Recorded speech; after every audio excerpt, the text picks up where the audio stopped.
yo trabajo con empresas que por su infraestructura no quieren tener un departamento de diseño gráfico, pero sí tienen unas necesidades que cubrir en diseño gráfico, y entonces para eso estoy yo. Todos los clientes que tengo son clientes a largo plazo, es decir, clientes con los que llevo mucho tiempo trabajando con ellos, y me he dado cuenta que lo que valora un cliente es una atención personalizada y seria, ¿no? Y responsable.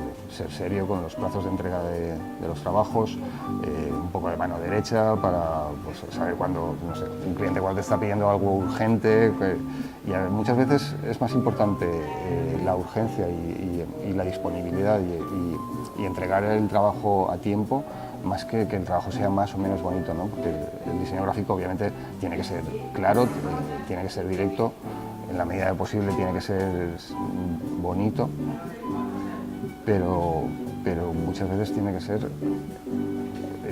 estar entregado cuando se necesita, ¿no? Uno de mis primeros clientes fue Ramón.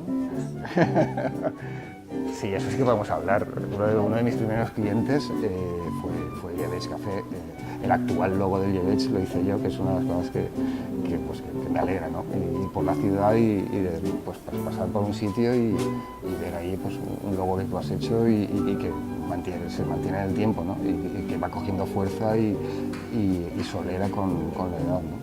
Y, por ejemplo, podemos hablar uno de mis últimos clientes, que es uno de los proyectos más interesantes que hay en Valencia ahora, que es el Marina Beach Club. Entonces es uno de mis clientes principales ahora, me ocupa buena parte de mi tiempo porque han inaugurado a principios de año, con lo cual estamos constantemente sacando pues, muchos diseños para ellos. El diseño para mí tiene que ser una cosa muy funcional, una cosa muy práctica. Que transmita claramente lo que el cliente necesita que sus clientes reciban.